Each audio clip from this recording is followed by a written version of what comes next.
नमस्कार, मैं आरबी सिंह यादव और आप देख रहे हैं मेरा YouTube channel RB Singh Yadav editor. Uttar Pradesh के दो पत्रकार योगी के अधिकारियों के लपेटे में आ गए हैं। उनके खिलाफ एफआईआर हो गई है और वो अपने घरों से छिपते छिपाते घूम रहे हैं इस समय। मैं समझता हूं कि उनके सामने जो स्थिति है, ऐसी स्थिति से उनको उबारने के लिए हमारी, आपकी, सारे यूट्यूबर्स की जिम्मेदारी बनती है कि उनका सहयोग करें, उनकी बात को प्रसारित करें और पूरी कहानी को दुनिया के सामने लाएं। खासतौर पर योगी आदित्यनाथ जो चीफ मिनिस्टर हैं यूपी के, उनके सामने ये सारी चीज़ें आनी चाहिए कि आपके अधिकारी, आपके इर्द गिर्द घूमने वाले लोग आपको शायद डैमेज करने की कोशिश कर रहे हैं और कर भी रहे हैं। ये एफआईआर जो दो पत्रकारों के खिलाफ हुई है वो कोई मामूली बात नहीं है, बहुत बड़ी बात है। क्योंकि जो लोग लिखते हैं, जो कुछ भी कर रहे हैं, वो एक पत्रकार हैं, उनकी कलम चलती है, उन पर कोई अस्त्र नहीं होता। उनके खिलाफ आपके जो अधिकारी हैं उन्होंने नॉन वायलेबल ऑफेंस वाली एफआईआर दर्ज कराई है। उनमें एक महिला भी है और उस महिला का नाम मैं यहाँ खोलूँगा, ममता त्रिपाठी। और ममता त्रिपाठी भी लपेटे में आ गई हैं और अभिषेक उपाध्याय, दोनों ही ब्राह्मण हैं, दोनों पत्रकार ब्राह्मण हैं और उन्होंने बड़ी हिम्मत की है कि कुछ चीज़ें लिखी। तो मैं सबसे पहले अभिषेक उपाध्याय की बात करूँगा। अभिषेक उपाध्याय ने उत्तर प्रदेश में योगी आदित्यनाथ की जो मंत्री परिषद की जो अधिकारियों की टीम है, उनके नामों की एक लिस्ट बनाई। उसमें ठाकुर और सिंह करके सारे लोगों की लिस्ट बनाई। वो बहुत लंबी लिस्ट है, मैं यहाँ आपको हो सकता है थोड़ा बहुत मैं दिखाऊं। और उसके बाद जब उसने वो पूरी लिस्ट ट्वीट करी तो उस लिस्ट को, मतलब उनका जो ट्वीट था अभिषेक उपाध्याय का, उसको ममता त्रिपाठी ने भी ट्वीट कर दिया। अब जब ममता त्रिपाठी ने ट्वीट किया तो आप जानते हो इस समय अखिलेश यादव कहाँ पीछे रहने वाले थे। अखिलेश यादव भाई समाजवादी पार्टी के नेता हैं और देश में तीसरे नंबर के बड़े नेता हैं इस समय। उन्होंने उस अभिषेक उपाध्याय और ममता त्रिपाठी वाले ट्वीट को रिट्वीट कर दिया और रिट्वीट करते हुए ही वो हड़कंप मच गया। चूँकि भाई वो नेता हैं और नेता जब कोई चीज़ ट्वीट करता है तो उनके फॉलोवर्स लाखों की संख्या में उन्होंने पूरे ट्वीट को वायरल कर दिया। और उसको लेकर के जैसे ही अखिलेश यादव ने वो ट्वीट की सूची, फिर क्या था, फिर तो अधिकारी टूट पड़े, योगी आदित्यनाथ के अधिकारी, और फिर उस पर बवाल मच गया और एफआईआर दर्ज हो गई। अब मैं इस मामले को बड़े बेखौफ अंदाज से हमारे एक वरिष्ठ साथी हैं, उन्होंने इस मसले को उठाया है, तो मैं उनकी साइड पर चलता हूं और फिर वहाँ जो चर्चा हो रही है उस चर्चा में आनंद वर्धन सिंह जो जाने माने पत्रकार हैं और लखेड़ा साहब जो प्रेस क्लब ऑफ इंडिया के 2 बार अध्यक्ष भी रह चुके हैं, और ममता त्रिपाठी खुद जो अपने घर से गायब हैं और किसी दूसरी जगह पर वो इस समय रह रही हैं, वहाँ पर उन्होंने एक चर्चा है उसमें भाग लिया है। और वो चर्चा मैं आपको यहाँ दिखाना चाहूँगा। और वो आप यहाँ, पहले आपने मेरा चैनल अभी तक सब्सक्राइब नहीं किया तो ज़रूर कर लें और उसके बाद फिर हम आपसे आगे बात करेंगे और फिर वीडियो को पूरा देखेंगे तो हो सकता है आपकी समझ में आए कि योगी आदित्यनाथ के अफसर उनको किस तरह से डैमेज करने की ओर ले जा रहे हैं। भाई आलोचना करना कोई बुराई नहीं है। आलोचक तो एक ऐसी चीज़ होती है कि आपकी कोई आलोचना कर रहा है तो आपको सतर्क कर रहा है, लेकिन आप तो ये कहते हैं कि भाई हमारी आलोचना मत करिए, हमें तो बस महाराज जी कहिए, हमें तो सीएम साहब कहिए, फलाना कहिए, ढिमका कहिए, सर कहिए। ये सारी चीज़ें अब मैं आपको उस साइड पर ले चलता हूँ। चलिए देखिए, ये मैं अब खोल के ही बता देता हूँ कि दीपक शर्मा हैं, हमारे जाने माने पत्रकार हैं। उन्होंने इस पूरे मसले पर 3-4 लोगों को इकट्ठा करके एक चर्चा शुरू की है अपने चैनल पर। वो मेरा दिखाना बहुत ज़रूरी है। भले ही आप ये कहें कि ये दूसरे के चैनल से कैसे लिया जा रहा है, लेकिन मैं नहीं कह सकता, क्योंकि मुझे जो चर्चा हुई है, जो पीड़ित व्यक्ति है वो सामने है, उसकी बात ज़रूर उठानी है। तो ये देखिए, आप मैं आपको अब ले चलता हूँ। ये जो योगी वर्सेस अखिलेश की जो वॉर है, ये वॉर सारी सीमाएं तोड़ चुकी है। अब आजकल अखिलेश यादव हालांकि आज की तारीख में अखिलेश यादव इस देश में तीसरे सबसे पावरफुल नेता हैं, बीजेपी और कांग्रेस के बाद सेंटर में। अखिलेश यादव घूम घूम कर कह रहे हैं कि योगी आदित्यनाथ ने उत्तर प्रदेश में ठाकुरवाद को बढ़ावा दिया। पुलिस में ठाकुर, सचिवालय में ठाकुर, जिलों में ठाकुर, डीएम ठाकुर, एसपी ठाकुर, ये बात अखिलेश यादव कर रहे हैं। और तो और उनका कहना है कि जो एसटीएफ है, स्पेशल टास्क फोर्स, जो गुंडों को मारती, बुलडोजर चढ़ा देती थी। ये जो स्पेशल टास्क फोर्स, इसका नाम है स्पेशल ठाकुर फोर्स। एसटीएफ का मतलब है स्पेशल ठाकुर फोर्स। ये अखिलेश का कहना है। और उनका कहना है इन्हीं ठाकुर अफसरों ने मंगेश यादव की छाती में गोली उतार दी थी। ये अखिलेश का कहना है। यानी हर तरफ ठाकुर ही ठाकुर है, अखिलेश का कहना है। अब दोस्तों नौबत ये आ गई है कि योगी आदित्यनाथ और अखिलेश की इस जंग में अब पत्रकार निपट रहे हैं। जी हाँ, पत्रकारों की शामत आ गई है। पत्रकारों पर मुकदमे दर्ज हो रहे हैं, एफआईआर लिखी जा रही है, पुलिस ढूंढ रही है उन्हें। आप कह सकते हैं कि योगी और अखिलेश के चक्कर में पत्रकार पिस रहे। और ताजा मामला इसी शुक्रवार का है, जब अखिलेश यादव ने एक खबर को ट्वीट किया और ट्वीट करने के कुछ देर बाद योगी की पुलिस ने उस पत्रकार पर मुकदमा दर्ज कर दिया जिसकी खबर को अखिलेश यादव ने ट्वीट किया था। जी हाँ, ये पत्रकार थे अभिषेक उपाध्याय, सीनियर जर्नलिस्ट हैं उत्तर प्रदेश के। इन पर मुकदमा हो गया। और अभिषेक की जो सहयोगी है ममता त्रिपाठी, इन पर भी एफआईआर हो गई। और हालत यह है कि ममता त्रिपाठी अपना घर छोड़ गई, बच्चे हैं, हस्बैंड है, परिवार है, घर छोड़कर तो कहीं और शिफ्ट हो गई कि कहीं पुलिस जो है छापा न डाल। कसूर क्या है? खबर। अब जिस खबर को अखिलेश यादव ने रीट्वीट किया या उस खबर का समर्थन किया, जिस खबर का, उस खबर में अभिषेक उपाध्याय ने लिखा कि साहब उत्तर प्रदेश में आज की तारीख में योगी राज में ठाकुरों का वर्चस्व बोलबाला है। यानी सचिवालय की हर बड़ी कुर्सी पर कोई ठाकुर बैठा है, ठाकुर अफसर बैठा है। जैसे चीफ सेक्रेटरी है वो ठाकुर है, जैसे प्रिंसिपल होम सेक्रेटरी वो ठाकुर है, मुख्यमंत्री का जो सचिवालय है उसमें जितने भी सेक्रेटरी ज्यादातर ठाकुर है। यानी ठाकुरों का बोलबाला है। अब योगी की तरफ से ये कहा जा रहा है कि नहीं साहब ऐसा नहीं है, आपने सिर्फ ठाकुर अफसरों की लिस्ट को ही हाईलाइट कर दिया, ये कहा जा रहा है। और ये भी कहा जा रहा है कि साहब जब अखिलेश की सरकार थी या मायावती की सरकार थी या राजनाथ की सरकार थी, राजनाथ की सरकार में भी ऐसा ही हो रहा था, सजाती है लोगों को, मलाईदार पोसती जा रही थी, ऐसा ये आरोप है। यानी योगी जी कुछ अनहोनी नहीं कर रहे, योगी जी कुछ नया नहीं कर रहे, ये उत्तर प्रदेश में चलन है। अब दोस्तों ये बात सही है कि पुलिस ने एफआईआर दर्ज कर दी है इन दो पत्रकारों पर, और कुछ धाराएं वाकई बड़ी तिरछी हैं जिसमें गिरफ्तारी हो सकती, नॉन अवेलेबल है। मैंने कोशिश करी कि भाई उपाध्याय साहब से संपर्क हो, लेकिन मेरा संपर्क किसी तरह से शाम को ममता त्रिपाठी से हुआ जो अपने घर में नहीं थी। उन्होंने कहा कि भाई कभी भी पुलिस आ सकती है तो मैं कहीं और हूँ। मैंने कहा ठीक है आप लाइव पे आइए, अपना पक्ष रखिए। तो ममता त्रिपाठी को मैंने इन्वाइट किया है। मैंने उमाकांत लखेड़ा साहब को इसलिए इन्वाइट किया है क्योंकि वो प्रेस क्लब ऑफ इंडिया जो पत्रकारों की सर्वोच्च संस्था है उसके 2 बार अध्यक्ष है। तो मैं उनसे भी पूछूंगा कि साहब यूपी में ही पत्रकारों का दमन हो रहा है या बाकी राज्यों में भी हो रहा है, उनको भी बुलाया।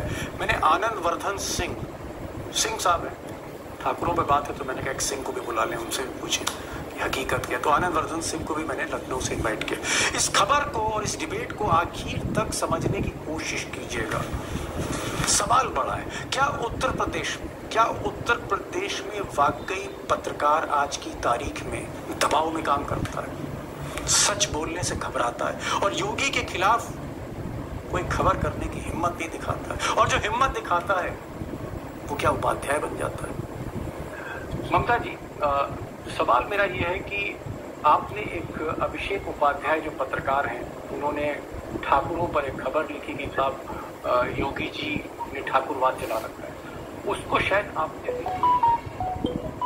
उसके बाद उसको अखिलेश यादव ने रिट्वीट कर दिया और कुछ देर के बाद लखनऊ में आपके खिलाफ एफआईआर हुई, मुकदमा हो गया और जो धाराएं हैं ऐसी हैं कि आपकी कभी भी गिरफ्तारी हो सकती है। मैं सबसे पहले तो आपको दाद देता हूँ, जरूर करता हूँ कि जिस महिला पर तलवार लटकी हो गिरफ्तारी की, वो हमारे साथ लाइव हो रही है। मैं चाहता हूँ कि आखिर इसका बैकड्रॉप क्या है, क्या एक ही एफआईआर हुई है, कुछ और एफआईआर हुई है, आपको टारगेट क्यों किया जा रहा है, यूपी सरकार आपको टारगेट क्यों कर रही है? दीपक सर, मैंने दैनिक भास्कर में एक खबर की उत्तर प्रदेश के सूचना विभाग को लेकर। उसमें बताया गया था कि किस तरीके से सूचना विभाग ने अपने मुख्यमंत्री को अंधेरे में रखकर किस तरीके से वहां पर काम चल रहा है, किस तरीके से बजट को 10 गुना बढ़ा दिया गया। उसी काम के लिए जो काम 1.5 करोड़ में होता था, इन्होंने 40 करोड़ का टेंडर निकाला और किस तरीके से एक खास कंपनी को देने के लिए वहां पर जो कार्रवाई हो रही थी, काम चल रहा था। ये मैंने एक खबर की। उस स्टोरी को लिखने के बाद से ऑफिस पे दबाव बना के उस स्टोरी को डिलीट करवाया गया। उसके नेक्स्ट डे मेरे ऊपर पिछले साल सितंबर में ही एक मुकदमा इसी हजरतगंज थाने में करवा दिया गया और उसी कंपनी के जरिए करवाया गया जिस कंपनी को ये काम देना चाहते थे। फिर उसके बाद नवंबर में मेरे ऊपर एक एफआईआर हुई दीपोत्सव को लेकर। मैंने लिखा था कि भाई इतना करोड़ों रुपया खर्च करने के बजाय अगर इस करोड़ों रुपए को अगर गरीबों को ध्यान में रखते हुए कोई योजना अगर सरकार ले आती तो ज्यादा अच्छा होता। तब मेरे ऊपर एक मुकदमा लगाया गया अयोध्या में धार्मिक वैमनस्यता फैलाने का। फिर उसके बाद आपको याद होगा कि बाराबंकी में एक महिला अफसर की गाड़ी से लाल बत्ती उतारी गई थी, तो उस पे काफी चैनल्स ने, मीडिया हाउसेस ने, अखबारों ने, सबने लिखा था। मैंने भी एक ट्वीट किया, लेकिन सिर्फ मेरे ऊपर मुकदमा कराया गया। और उसके बाद चुनाव के दौरान तो आपने कितने मुकदमे कर दिए योगी सरकार ने? अभी तक 5 है सर। 5 मुकदमे? जी, अभी तक 5 मुकदमे इन्होंने मेरे पर। एक महिला पत्रकार पर 5 मुकदमे आपके ऊपर। ये जो 5वां मुकदमा है, इसका थोड़ा सा बैकड्रॉप बताएं कि 30 सेकंड 35 सेकंड जो 5वां मुकदमा लेटेस्ट हुआ।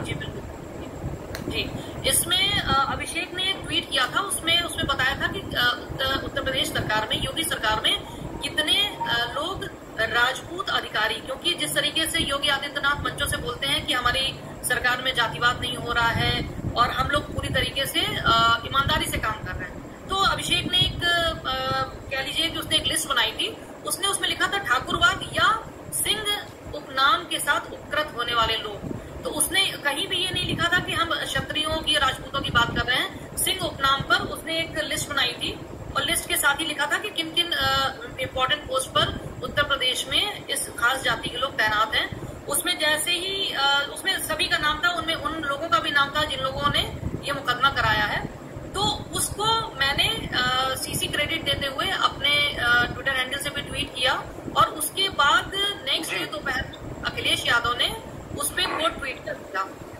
उनके कोट ट्वीट करने के बाद से ही पूरा का पूरा बिल्कुल कह लीजिए हड़कंप मच गया, क्योंकि सिर्फ मैंने ही नहीं किया, ये तमाम व्हाट्सएप ग्रुपों में भी चला था। इसको कॉपी कर करके कई लोगों ने ट्वीट किया। आपको टारगेट किया गया?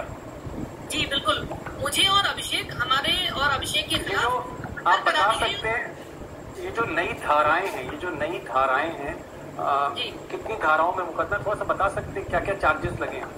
सर, इसमें 5 धाराओं में मुकदमा हुआ है, जिसमें से मेन देखा जाए तो एक धारा थोड़ी सी गंभीर है जो नॉन बेलेबल है, 353(2). इसमें है जाति वैमनस्यता फैलाना, कि हमारे लिखने की वजह से जातियों में वैमनस्यता फैल सकती है, एंटिसिपेशन है आपकी गिरफ्तारी हो सकती। मैं चाहूंगा कि अगर हमारे दर्शकों के बीच में कोई वकील हैं और अगर वो ममता जी की मदद कर सकते हैं तो जरूर उनकी मदद करें, वकील आगे आए, क्योंकि मामला जो है ये मुझे तो कम से कम बाइस लगता है कि सिर्फ एक ट्वीट पर अगर मुकदमा हो जाए, क्योंकि इस तरह की खबरें कि साहब मुख्यमंत्री ठाकुरों को जो है तरजीह दे रहे हैं, या कोई अखिलेश यादव है वो यादवों को तरजीह दे रहे हैं, या मायावती जब आती हैं तो अपनी सजातीय अधिकारियों को तरजीह देते हैं, इस तरह की खबरें लिखी गई हैं, हमेशा लिखी गई हैं। लेकिन क्यों एफआईआर हो गई? आनंदवर्धन जी, ऐसी खबरें तो लिखी जाती रही हैं। मुलायम सिंह के टाइम पे भी लिखी गई, मायावती के टाइम पे भी लिखी गई, राजनाथ सिंह पर भी ठाकुरवाद का आरोप लगा, और जो पंडित मुख्यमंत्री थे जैसे नरेंद्र तिवारी, तो पंडितों पर भी बहुत से इस तरह की आरोप लगे कि सब पंडितवाद चल रहा है, ठाकुर है तो ठाकुरवाद चल रहा है, फलाना है तो फलानावाद चल रहा है। तो क्या आपको लगता है कि पत्रकारों को इसलिए निशाना बनाया जा रहा है कि अखिलेश यादव ने उसको रिट्वीट कर दिया? क्योंकि अखिलेश यादव, ममता त्रिपाठी और अभिषेक उपाध्याय को उन्होंने एंडोर्स किया, उन्होंने इनकी तरफदारी करी, तो योगी के लोगों ने मुकदमा लिखा दिया। मैं जरा 2 मिनट लेके इसका एक बैकग्राउंड जैसे मैं देख रहा हूं, मैं लार्जर एक पिक्चर को बताने को। देखिए, एक तरफ अखिलेश यादव खड़े हैं जो अपना एक बड़ा रोल इंडिया गठबंधन में ढूंढ रहे हैं, सबसे नंबर 2 की पार्टी है, 37 MP हैं, और आज वो एक लार्जर हार्ट भी दिखा रहे हैं, और अखिलेश यादव का एक बड़ा कद हुआ। अब इसके सामने अगर आप योगी को देखिए, योगी जी जो खड़े हैं उनके साथ बीजेपी ही नहीं खड़ी है। बीजेपी जो जिसके ये पोस्टर बॉय थे, इस इलेक्शन में बुलाया तक नहीं है एक जगह प्रचार करने को। अब मैं आ जाता हूं कि जो मेरे हिसाब से मुख्य वजह, जो योगी जी के न्यूज सलाहकार हैं, वो जो भी है, उसमें कई उसमें राजपूत है, जो भी है, ये सब इनएफेक्टिव नहीं, निकम्मे हैं। I am using a very strong word, ये निकम्मे, मैं जनरली यूज नहीं करता हूं। मेरा जो कहना है कि ये बिल्कुल साफ हो गया है कि जो योगी जी की टीम है, जो अगल बगल उनके खड़ी है, वो ना केवल इनएफेक्टिव है, वो ठेठ निकम्मी है। एक काफी सोशल मीडिया का एक बड़ा वहां से कार्यालय चल रहा है। आपका पॉइंट मैं समझ गया। आप ये कह रहे हैं कि योगी से कहीं ज्यादा जो उनके नीचे जो टीम है, उस टीम को सोचना होगा कि आप योगी का फायदा कर रहे हैं या योगी का नुकसान कर रहे हैं। क्योंकि अगर आप पत्रकारों को जेल भेज दोगे, जिसने सिर्फ एक ट्वीट लिख दिया, ये लिख दिया कि साहब फलाना चीफ सेक्रेटरी या ये सेक्रेटरी या वो अधिकारी या वो यादव है या ठाकुर हैं या पंडित हैं, इस तरह की खबरें लिखी जाती है। आनंद जी का एक पॉइंट लखेड़ा सा बहुत इंपॉर्टेंट है जी। आगे सेकंड बता, ये जो न्यूज ये पिछले 5-6 दिन से सर्कुलेट कर रही है, केवल ये नहीं, बहुत से लोग कर रहे हैं, तो मुझे नहीं लगता है कि इसमें कुछ ऐसा होना चाहिए था। ये आपसी ये जो इनके हार के बैठे हुए हैं, जैसे हार के बाद वो नहीं होता परेशान, किसको कैसे ठीक किया जाए, ये उसमें ये वो लोग कर रहे हैं। अब इसमें योगी को उनका इतना फ्री हैंड क्यों योगी जी दिए हुए हैं, ये तो योगी ही जी जानते हैं। बड़ी बात कही आपने कि योगी आदित्यनाथ के अंडर में जो ब्यूरोक्रेट्स हैं, जो नौकरशाह हैं, उनके जो सेक्रेटरी हैं या उनका जो सेक्रेटेरिएट स्टाफ, उसको बहुत कुछ सोचना होगा कि इस तरह के एक्शन, पत्रकारों पर FIR करके उनको जेल भेजना, उनकी गिरफ्तारी का वारंट इशू करना या उनको गिरफ्तार करने की धमकी अलग अलग तरीके से देना, इससे योगी जी का फायदा हो रहा है या नुकसान हो रहा है, उनका परसेप्शन पब्लिक में अच्छा हो रहा है, बुरा, ये उनको तय करना है। लखेड़ा साहब, क्या उत्तर प्रदेश में आज की तारीख में अच्छी पत्रकारिता नहीं हो रही है? और जो पत्रकार हैं प्रेशर में, क्योंकि ममता त्रिपाठी जो बैठी हैं, उनका मेरे खिलाफ 5 FIR हो। एक मैंने खबर दिवाली के दिए पे लिख दी थी, एक खबर जो है मैंने किसी और चीज़ पर लिखी, सूचना विभाग के किसी कॉन्ट्रैक्ट वगैरह पे लिखी, तो मेरे ऊपर 5 FIR हुई, और ये सारी FIR खबरों पर हुई है। क्या आपको लगता है कि उत्तर प्रदेश में पत्रकारिता आज की तारीख में धीरे धीरे कॉम्प्रोमाइज हो रही है, पत्रकारों का उत्पीड़न हो रहा है, ठीक वैसे जैसे विपक्ष का होता है? दीपक जी, मुझे ऐसा लगता है कि सबसे ज्यादा जो खबरें आती हैं पत्रकारों के उत्पीड़न की, ये उत्तर प्रदेश से मेरे को देखने को मिलती है। मेरी बहुत निगाह होती है उत्तर प्रदेश पर, क्योंकि मैं उत्तर प्रदेश में बहुत घूमा हूँ, मैंने कवर किया है। और बाकी पत्रकारों का जो मुद्दा है, वो मुद्दा जो भी हो रहा है कि अच्छी पत्रकारिता को सत्ता के लोग बोलते हैं अच्छा पत्रकार है, इसका मतलब वो आपके पक्ष में लिख रहा है तो अच्छा पत्रकार है। और अगर वो थोड़ा सा भी आपकी पॉलिसी क्रिटिसिज्म कर रहा है तो वो सबसे बड़ा बुरा पत्रकार है। मैं तो ये मानता हूँ कि अच्छा पत्रकार वो है जो आपकी पॉलिसीज को क्रिटिसाइज कर रहा है, वो आपकी मदद कर रहा है, आपकी हेल्प कर रहा है, ताकि अगर आपको जनता ने वोट दे करके चुना है तो आप जो करेक्टिव मेजर्स होते हैं, सुधारात्मक कदम, तो वो तो आपको उस पत्रकार का कृतज्ञ होना चाहिए। योगी जी की जो दिक्कतें मुझे लग रहा है वो ये है कि जो पावर सेंटर है बीजेपी का, वो पावर सेंटर सबसे ज्यादा जो इपिक सेंटर बोलते हैं ना, भूकंप आता है तो भूकंप लखनऊ में आता है, लेकिन उसका पावर सेंटर दिल्ली होता है। तो दिल्ली में जो गुजरात लॉबी है, वो गुजरात लॉबी उनको हुक पे टांग के रखी हुई है। और गुजरात लॉबी ने पहले लोकसभा चुनाव में उनके खिलाफ लगातार काम किया, कंपेन किया, दिल्ली से खबरें उठती रही, ये योगी जी को कल हटा रहे हैं, परसों हटा रहे हैं, अगले हफ्ते हटा रहे हैं। तो ये जो चीजें, उसके बारे में हटाए जाने को लेकर के योगी जी इतने सेंसिटिव हैं कि उनको लगता है कि अखिलेश और उनकी पार्टी के लोग थोड़ा सा भी कुछ करते हैं तो वो एकदम टची हो जाते हैं। मुझे लगता है कि एक राजनेता को इतना टची नहीं होना चाहिए और उनको अपनी क्रिटिकल, अपनी बुराइयां, अपनी आलोचना सुनने के लिए हमेशा तैयार रहना चाहिए और स्वागत करना चाहिए आलोचना का, ऐसा मैं कहता हूँ। जी लखेड़ा साहब ने एक नया पॉइंट दिया, उन्होंने कहा कि योगी जी को लगता है जो अमित शाह वर्सेस योगी आदित्यनाथ, जो कोल्ड वॉर है, जहां अमित शाह को लगता है कि योगी आदित्यनाथ की बढ़ती लोकप्रियता और वर्चस्व कहीं ऐसा ना हो कि प्रधानमंत्री के दौर से योगी आदित्यनाथ अमित शाह को किनारे करते हैं। ये एक इम्प्रेशन दे रहे हैं लखेड़ा साहब कि उनको ये लगता है कि ऐसा तो नहीं है कि जो दोनों पत्रकार हैं अमित शाह के ही हों। ममता जी, क्या अमित शाह ने तो नहीं करता, ये आप ट्वीट कर दीजिए, अमित शाह तो आपसे खबरें नहीं करवा रहे हैं योगी जी के खिलाफ। जी सर, आप एक बार एफआईआर को पढ़ लेंगे तो शायद आप ये सवाल नहीं करते मुझसे। आपने उसमें देखा नहीं, शायद पढ़ा नहीं होगा कि जिसने भी कराया है एफआईआर उसने लिखा है कि योगी जी ईश्वर का रूप है और वो उनको ईश्वर की तरफ पूछता है। और ये योगी जी जैसा कोई भी मुख्यमंत्री पूरे भूभाग पे नहीं है, पूरी पृथ्वी पे नहीं है। आपने शायद उस आरती को पढ़ा नहीं, ये मतलब पहली इस तरीके की एफआईआर मैंने भी पढ़ी है। जिस तरीके से लिखा गया, ईश्वर से क्यों टकरा गई, ईश्वर से क्यों टकरा रही है? नहीं सर, मैंने तो अपना काम किया, जो मेरा काम था मैंने अपना काम किया। ईश्वर को लगा कि थोड़ा सीरियस नोट पे मैं पूछना चाह रहा हूँ, आपको लगता है कि अगर अखिलेश यादव ने ये जो ट्वीट थी इसको रीट्वीट ना किया होता, यानी अखिलेश यादव खुद मैदान में ना उतरे होते तो आप पर एफआईआर ना होती? अखिलेश यादव क्योंकि मैदान में पूछे तो एफआईआर होती? हो सकता है,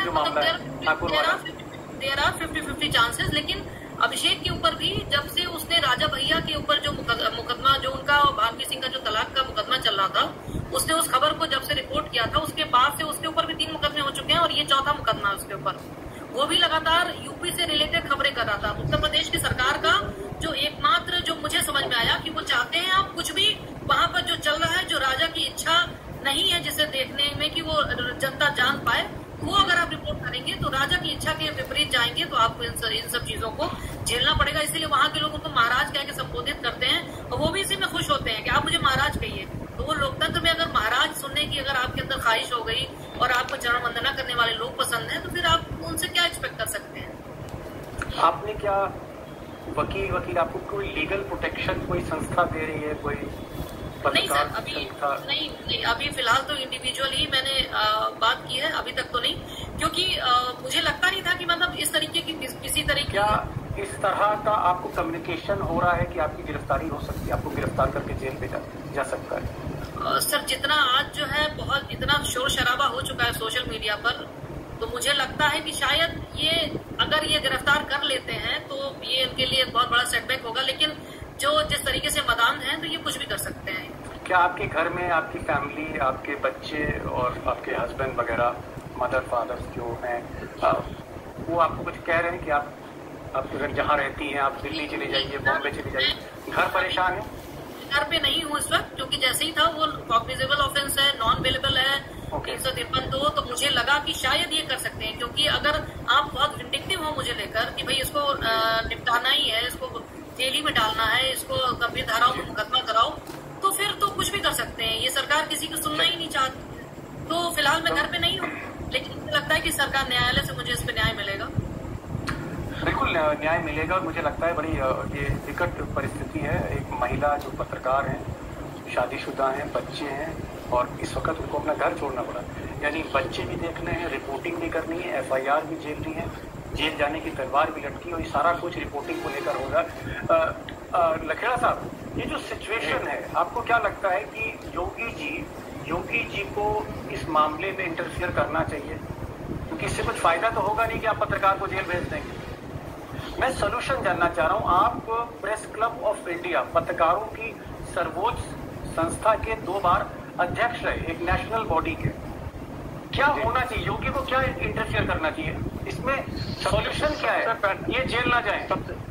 देखिए, सबसे पहले तो मैं as ex president press club of India और मैं इसकी निंदा करता हूं। पत्रकारों की विछंटिंग करना, आप डेमोक्रेसी को खत्म कर रहे हैं। आप एक समाज जोड़ रहे हैं, साजो सामान इकट्ठा कर रहे हैं और जिस डेमोक्रेसी की बुनियाद पर आपकी सरकार टिकी हुई है, भारत के संविधान जिसकी बुनियाद पर आपकी सरकार टिकी हुई है, आप लोगों ने शपथ ले रखी है, और पत्रकारिता और ये जो अभिव्यक्ति की आजादी है, स्वतंत्रता की आजादी है, ये संविधान में जो एडिटर्स गिल्ड है, क्या एडिटर्स गिल्ड को इसमें हस्तक्षेप करना चाहिए? संपादकों की जो संस्था है उनको कहना चाहिए कि भाई FIR विड्रॉ करें? नहीं, एडिटर गिल्ड नहीं है। देश की तमाम जो एजेंसियां हैं, संस्थाएं हैं, पत्रकारों की जो संस्थाएं हैं, उनको खुल करके बोलना चाहिए। और इसका मतलब अगर कोई पत्रकार, तो उसके पास कोई हथियार नहीं होता, न कोई कानून की किताब होती है, न उसके पास कंट्रोल में कोई पुलिस थाना होता है, न तो वकीलों की फौज लेके चलता है, तो पत्रकार तो सबसे कमजोर है।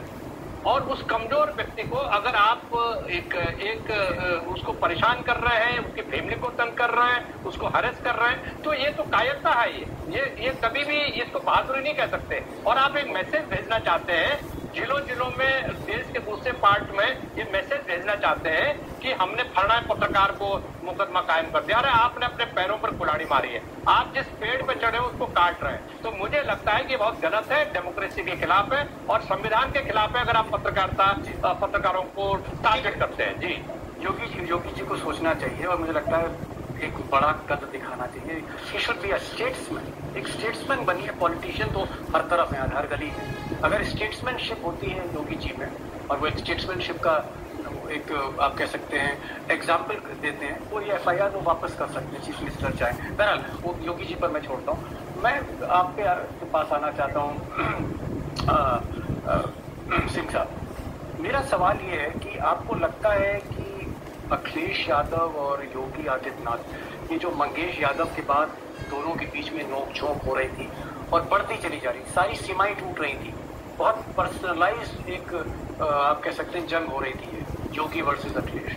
अगर अखिलेश इसमें नहीं कूदते, इस मामले में जो इनका ट्वीट था उसको रिट्वीट ना करते, तो ये FIR नहीं होती।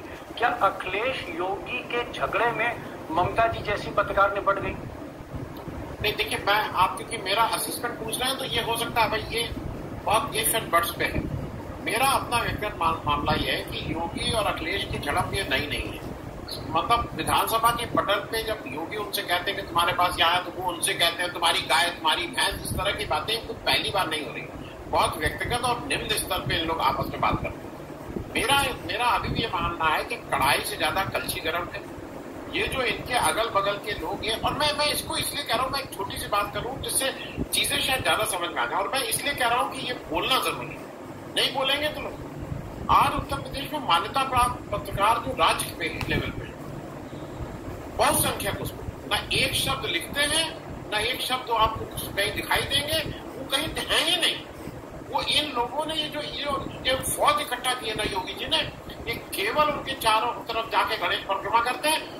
उठा के लिस्ट योगी जी खुद देख ले भाई, आप इससे उनको 100 लोगों को बुला लें, उनसे पूछ लें कि कहाँ लिखे थे आखिरी बार। अच्छा, ये एक और चीज समझ ली, ये जितने पत्रकार ये जो इस तरह के हैं, जो मान्यता तो है, ये हरदम भीड़ में हमला करते हैं, ये अकेले कहीं नहीं जाते, ये 6 लोग जाएंगे लगे रहा, और ये तो इंटरनेशनल है, ममता जी ये तो वहां से अमेरिका से, सब एक दूसरे की तारीफ करेंगे। लिखा है कहीं नहीं, लिखा किसी ने। कोई एक पत्रिका निकालता है जिसकी 10 कॉपी चलती है, तो कहीं से यहां से निकाल के एक पत्रिका निकालेगा, ये पत्रिका। ये आज की तारीख में उत्तर प्रदेश में बहुसंख्यक पत्रकारों की स्थिति है, और इसके लिए हमको और आपको भी बोलना चाहिए। मेरा ये मानना है कि सब वहां नहीं, हम लोग क्यों नहीं करते। ये किसको पत्रकार बना के, ठेकेदारों को पत्रकार बना के बैठा दिया, आधे उसमें ठेकेदार, आधे उसमें ठेकेदार ठेके के चक्कर में घूमते रहते हैं। अब बनाएंगे, अगर देखिए इस तरह का आप करेंगे तो अगर हम और आप भी नहीं बोलेंगे तो हमको आपको भी इसका खामियाजा भुगतना होगा। मैं इसके बारे में चलिए, मैं ममता त्रिपाठी पर इस पूरे आखिरी सवाल से इस प्रोग्राम को खत्म करना चाहता हूँ। ममता जी, अभी तक कि आपने कहा कि आप घर पर नहीं हैं, बच्चे परिवार सब छोड़ के जाहिर तौर पे किसी पर भी अगर गिरफ्तारी की तलवार, और वो भी बुलडोजर बाबा की तलवार गिरफ्तारी की, तो बाकी आदमी सहम जाएगा, सुन के सहम जाएगा। क्या कोई संस्था अभी तक आगे आई, कोई NGO आगे आया कि उसने कहा भाई हमारी तरफ से वकील, हमारी तरफ से ये, हमारी तरफ से वो, कोई कपिल सिब्बल टाइप, कोई प्रशांत भूषण जैसा, कोई किसी ने आपको फोन करके कुछ इस तरह का कोई आश्वासन दिया, या सब कुछ आप अकेले मैनेज कर रहे हो? अभी तो मेरे जो पर्सनल कॉन्टैक्ट्स हैं उन्हीं में से जो दोस्त मित्र शुभचिंतक हैं, उन्हीं में से कई लोगों का फोन आया, लेकिन हाँ, इस तरीके का एनजीओ या किसी संस्था ने अभी तक अप्रोच नहीं किया है। मेरी अभिषेक से भी बात हुई थी, तो उससे भी अभी तक किसी ने इस तरह की कोई भी बात नहीं कही है। लेकिन हम दोनों का यही था कि हम लोग अभी भी, ऐसा नहीं है कि इनके एक मुकदमे से हम लिखना छोड़ देंगे, लिखना वैसे ही जारी रहेगा। और अभी आनंदवर्धन सर ने बोला, एक चीज और है सर, स्टेशनरी शॉप वाले ड्राइवर, ये भी मीडिया इन्होंने अभी मान्यता दे रखी है, उत्तर प्रदेश के सूचना विभाग ने, जो स्टेशनरी, ये बात आपने बड़ी कहती है। तो आपने मतलब कहा कि चाहे एफआईआर हो जाए, मुकदमा हो जाए, मैं डरने वाली नहीं हूँ, मतलब मैं डरने वाली नहीं हूँ। तो वैसे ही जारी रहेगा, अगर हमारे सामने कुछ गलत हो रहा है तो वो तो लिखेंगे। कराइए, आप कितने मुकदमे कराएंगे। चलिए इसी पॉइंट पर मैं खत्म करता हूँ। आपको मैंने पूरी बात, जो शो था पूरा का पूरा मैंने आपको दिखाया। अब आप कह सकते हैं कि आप दूसरों की ये चीज़ें क्यों दिखा रहे हैं। यहाँ सवाल दूसरों का दिखाने का नहीं है। एक पीड़ित पत्रकार है, वो भी महिला है, उसके खिलाफ 5 मुकदमे हुए हैं, पूरी डिबेट आपने सुनी होगी। फिर भी उनका ये कहना है, ममता त्रिपाठी का, कि चाहे कुछ हो जाए मैं लिखना बंद नहीं करूँगी। ये कितनी बड़ी बात है। दूसरी बात, अभी तक उनकी मदद के लिए कोई एनजीओ सामने नहीं आया, ये भी बात क्लियर हो गई, वो खुद ही। और जहाँ तक देखिए, मैं भी एक लॉयर के रूप में हूँ, मैंने भी वकालत पढ़ी है पूरी तरह से, वर्तमान की जो धारा हैं उनके बारे में भी जानता हूँ।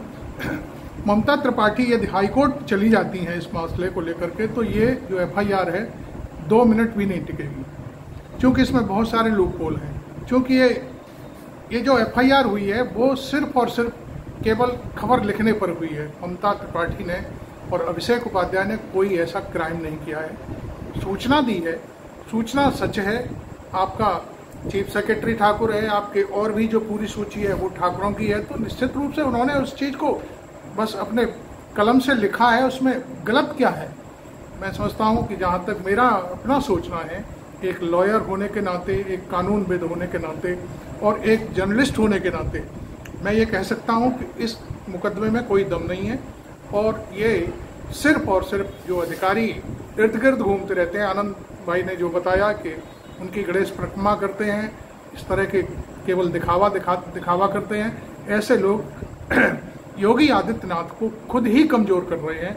और इस तरह से यदि पत्रकार ये जेल चले जाते हैं तो निश्चित तौर पर दिल्ली जो लॉबी है भारतीय जनता पार्टी की, उसको योगी के खिलाफत करने के लिए और बल मिलेगा। क्योंकि अभी तक इस तरह की कहानियां शायद मैं समझता हूँ दिल्ली के इशारे पर ईडी और फलाना रिमका वहाँ काम होते थे, और उनको सबको सुप्रीम कोर्ट ने हर मामले में बरी कर दिया।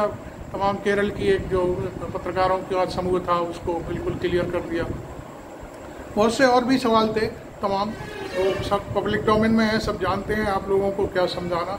लेकिन ये सारी जो कहानी है, ये योगी आदित्यनाथ यदि ऐसा करते हैं तो निश्चित तौर पर ये पत्रकार हैं वो दोनों बहादुर हैं, उन्होंने इस चीज़ को लिखा है और वो अंत में अभी भी ये कह रहे हैं कि हम लिखते रहेंगे, हमारी कलम को कोई नहीं रोक सकता।